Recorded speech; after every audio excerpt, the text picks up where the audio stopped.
did do a bit of an injury roll call after a couple of weeks away. Can you just give us the latest, particularly on Cole Palmer? You said you hoped he might be available after the international break. That was when we originally spoke to you. Is he, and if not, when might he be? I was wrong. Unfortunately, he needs to be out probably 6 more weeks. So, yeah, this is the update. When I spoke to you a few weeks ago, you said he wouldn't require any sort of surgery. Is that still the case? Yes, absolutely. We try just to protect Cole as much as we can. And the most important thing is that when he comes back, he's fully fit. And are you confident that that extra period of rest, that you've got to the bottom of what the problem is? Because obviously you don't want to be here in 6 weeks' time saying that you're wrong again. Are you confident that will do the trick this time? Yeah, but unfortunately the medical staff, they are no magician. You never know that. Probably you need 6 weeks. We hope that 6 weeks they are enough, but it's a problem that we need to see step by step, week after week. But for sure, he's going to be okay. And how is he? Because he must be hugely frustrated. You know, he wants a big season with Chelsea. He wants to go to a World Cup. No, he looks very good, to be honest. He looks relaxed. He's trying to recover from the injury. He's doing all the therapy that he needs to do. So he looks good. And who else is out? Who else is in? There's a few that missed, obviously, internationals. There's a few you hoped to have back this week. Yeah, we have Levi, Liam, that they are still out. Unfortunately, Benoit will be out until December, injury again, and what injury? A muscle problem. He was doing fantastic. He showed how good he is. He showed how we need him, and we're gonna wait for him.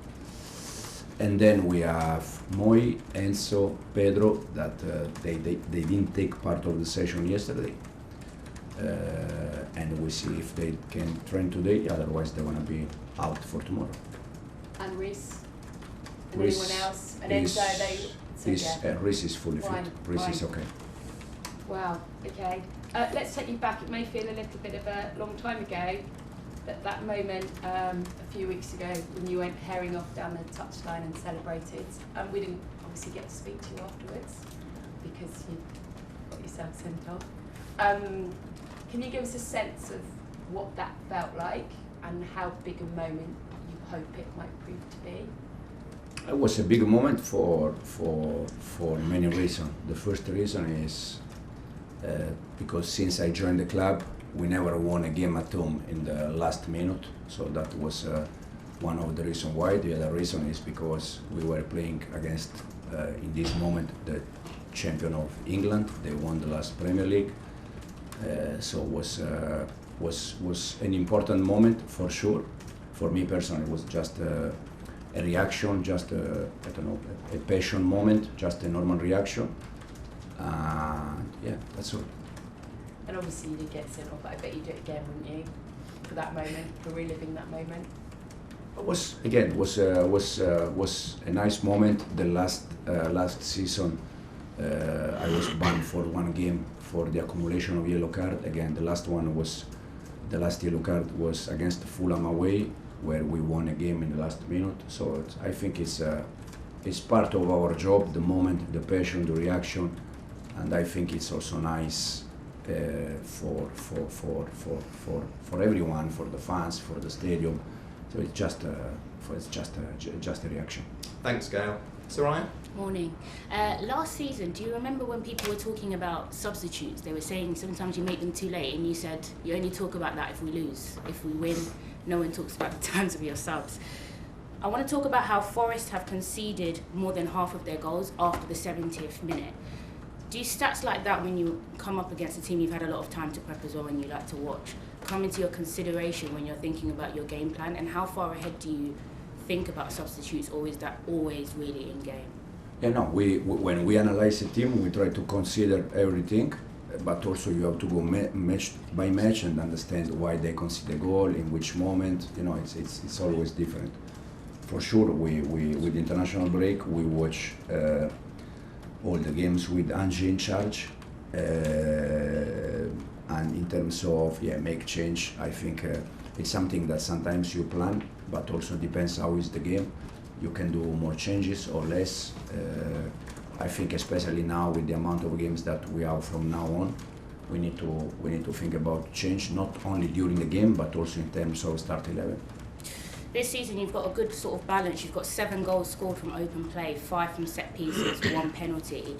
When it comes to that set piece planning to get more goals, how have you worked around that or prepped that in training? Because obviously defenders normally take the bulk of that and you've had to rotate that a lot due to injuries. Is there something that now you're working on a lot more with your attackers? I mean, a lot of managers talk about they need more height in the squad, loads of different reasons. What do you think this Chelsea squad can do to get more set piece goals? Since I joined the club, Bernardo is the one that is in charge for set pieces, and since last season until today we didn't change nothing. We are working the same way.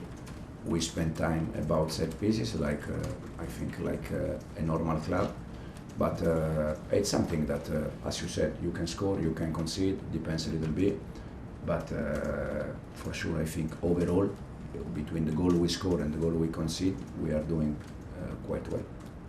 Your team has completed the second most progressive passes per 90 minutes in this league, but you are mid-table for successful through balls.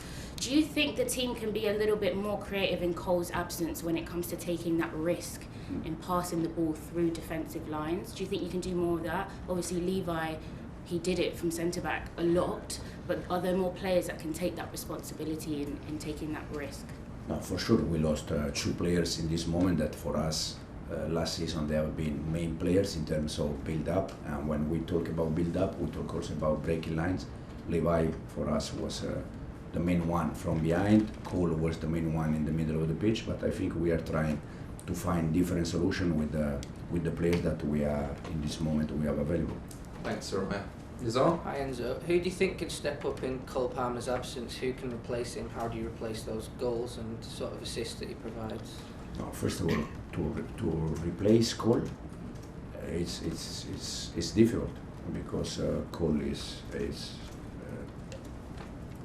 a very important player for us, probably one of the best players in the Premier League. So to replace that kind of player, it's always difficult. But I think the ones that we have. Depends on the game plan. In Cole position against Liverpool was Malo Gusto. So it depends. The previous game against Benfica, I think it was Facundo. So it depends a little bit the game plan we have. For sure, we need to find a different solution. We need to find a different skills because we don't have another player like Cole. Because Cole is unique. Could I ask you a little bit about sort of the international break? Was it kind of a positive period apart from the Cole situation, you know, getting players rested and things like that? Because against Liverpool it felt like you kind of put everyone on the pitch and it was like a very tired squad. Was it a good period, the 2 weeks, or is it negative because you lost some players? No, it's a good one because Tosin is back, because Fofana is back, Andrey Santos is back, but at the same time we have unfortunately Enzo out, Moy out, Pedro out, so it's a little bit balanced. But again, we're gonna try our best to find the right solution for the next games.